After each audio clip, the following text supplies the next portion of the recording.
AskReddit. Posted by u/metabisco. What are some good ways to build up your self-confidence? Going to the gym helped me tremendously with my self-confidence and depression to the point where I don't take depression meds anymore. Weightlifting in particular has helped me take control of my body and self-image. Acceptance of who you are in the present. I had lived my whole life as I'll be the person someday and always saw myself as inferior to my future self. In the last year, I finally just said, I'm not that person in the future, I'm the person I'm today. And that was in regards to a dozen things.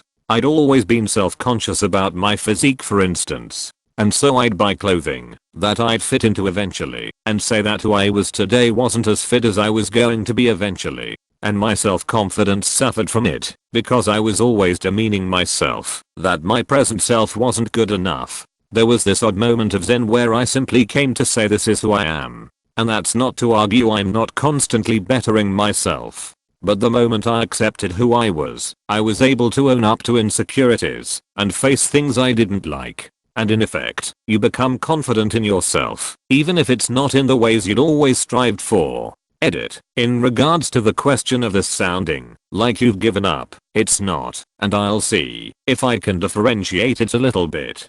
So the antonym to self-confidence would be insecurity, right? If you're always thinking of yourself as not as good as you could be in something, and you think of yourself as the future person you envision, you're sort of skirting around that insecurity by never accepting yourself for who you are, but instead accepting what you want to be in the future. And so by never really accepting yourself as you are, you're giving into these insecurities, which by the definition above, is the opposite of self-confidence. You're not confident in yourself because you're not accepting of yourself. And so by simply coming to that conclusion you will exude more confidence in what you have to offer rather than what you wish you had to offer. You can still endeavor toward those goals, which is why it's not the same as giving up. But there's a much better feeling of acceptance of who you are, which will have trickle-down effects to how self-confident you are. That sound better? Or does it sound like I'm making excuses lol? There are enough people in the world who are willing to talk to you in good faith, such that you have the opportunity to build up your confidence in social interactions. It's okay to ask someone a question. For me, it clicked years ago in high school when a classmate once told me that I seemed to have good things to say and asked me why I don't talk more. I eventually went from being a hopelessly shy person to a person eager for serious conversation. Having said that, encouraging a shy person like this would be a good way for those with more confidence to brighten other people's lives. Learning a new skill, then getting decently good at it such that people come to you for help. Mine is building repair, for instance. I'm not a professional, but I can think outside the box, and that's helpful/impressive to people who can't. For me, it isn't other people's opinions that matter nearly as much as the feeling of being useful. Otherwise, just drill into your mind constantly that you are worthy, you are important, you are a perfectly valid human being who deserves to be happy and feel confident. If you mean as far as social interaction, I have severe social anxiety and I've totally overcome it. The secret? Force yourself to accept that no one is better than you. They might be more successful, or attractive, or whatever, but they are just a human, and you're just a human. I use that baseline for every single interaction I have.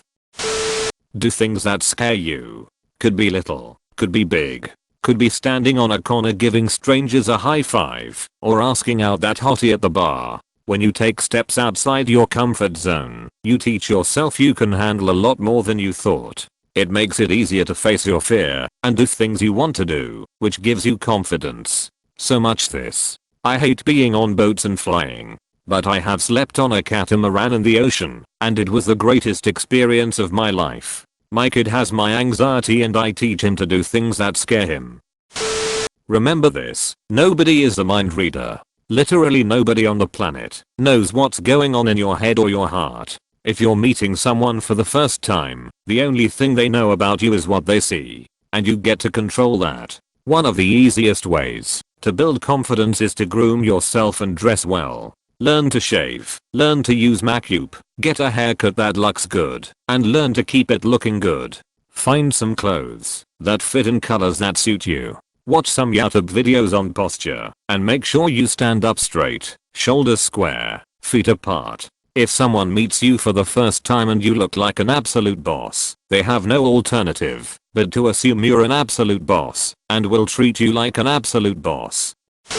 Alternate method to what most people here are saying. It's all good advice, but I wanted to post from a very self-critical individual's view. Every time you think or say something negative about someone else, pause. Then say maybe that person has something going on in their life that's stressing them out, and it's unfair to judge. Elevating other people is a form of elevating yourself. Every time you think or say something bad about yourself, even on self-depreciating humor, pause. Then say that's not really true. I'm a great person, and I'm too critical of myself sometimes. Elevating yourself helps build confidence, but more importantly it helps mentally reduce your insecurities.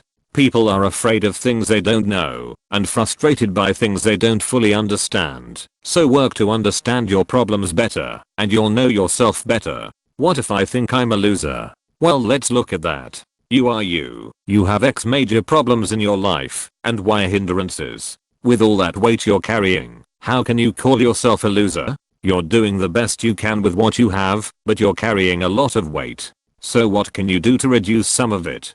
Take your minor hindrances, list them out, break them down into 5 portions, and circle the worst portion of each problem. Tonight, take an hour to make progress on those portions, even if that progress is just taking the time to think about them. What are they? What caused them? What do you have now? And what do you need to resolve them? Why? The majority of every problem you'll face in life can begin to be understood by asking what do I have, what do I need, and why. Then followed up how do I best achieve my goal? But you'll never know how to go about achieving your goals if you don't account for what you have, what you need, and why you need it. Once you start removing that weight, the world becomes a lighter place. Not every weight is easily removed, and often you'll realize you need to make sacrifices. Just a tip, the realest sacrifice you'll need to make is the weight that others put on you. If you can understand why and follow through, then everything else is a walk in the park.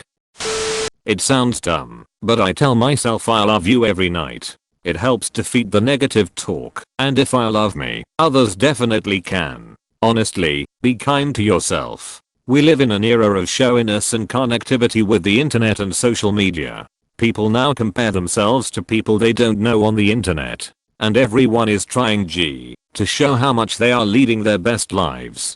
I could go on about how cancerous this can be, but I'll stick to the point. This new age of connectivity brings a lot of information and possibility to one's fingertips, but that can be overwhelming. It allows us to see what could be, and sometimes that makes us upset that we are not. And sometimes we set expectations for ourselves that we either can't or don't meet up with. This type of cycle can create a negative feedback loop where people get hard on themselves for failing or not meeting their goals, which makes them depressed and unmotivated, which causes them to fail again because they have even less drive and motivation, and then rinse and repeat. We need to treat ourselves better. If you see a friend or family down on their luck or failing at something, would you offer them encouragement or criticize and mock them and make them feel worse? If people treated themselves like their best of friends, they'd be a lot better off for it.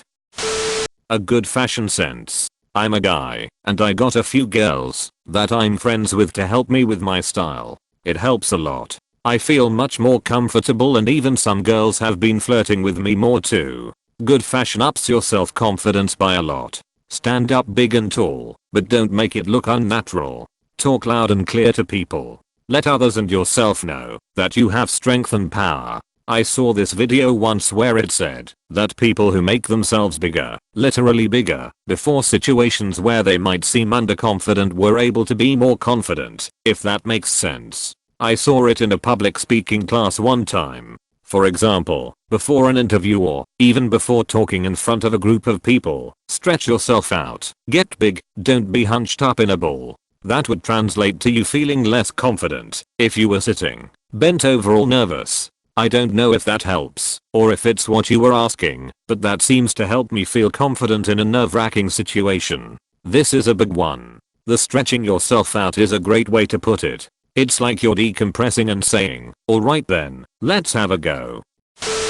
Fake it till you make it. Also, walk confidently. No more hunching over. Keeping a clean room. I've heard the saying that a room is reflective of how cluttered your mind is. I find this to be true, and coming home to a clean room makes me feel like my life just a little more on track. It's one of the major principles of Marie Kondo. The cleanliness of your space relaxes your body and soul. I recommend giving her book a read. Most people know of the Bring You Joy memes and think that's all there is to it. Cut out websites that you use frequently out of sheer boredom, but don't actually make you happy. This applies to 80% of people on Twitter and 90% of people on Facebook.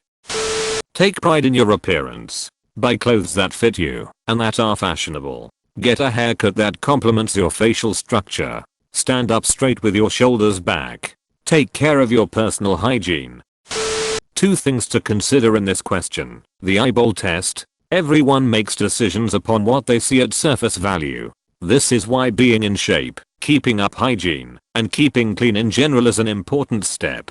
Dress for success. Practice. Nothing is worse than freezing up in a moment where you need to be calm the most. Whether it'd be to yourself in the mirror, to your friends, family, or fellow students/cowhawkers, practice takes time and discipline. Stop caring when you fail. Expect to fail and do it anyways. You will succeed sometimes and then get a confidence boost. Volunteering. I honestly can't recommend volunteering enough. If anyone is able to and has the spare time, do it. It gets you out of the house. You meet a whole range of new people. You get to be involved in the community and make a difference, and you can learn new skills. Volunteering has helped me a lot. I've gone from being basically terrified to go because I was so anxious at new challenges to becoming a manger. Now I've moved country and I'm volunteering again. It doesn't matter if you're just doing a little bit, because the little bit of help all add up. Go to the movies alone. Pick a film you want to see and get a ticket. Get popcorn if you want and sit and enjoy the movie. Another time go out to eat alone at a restaurant that you are interested in.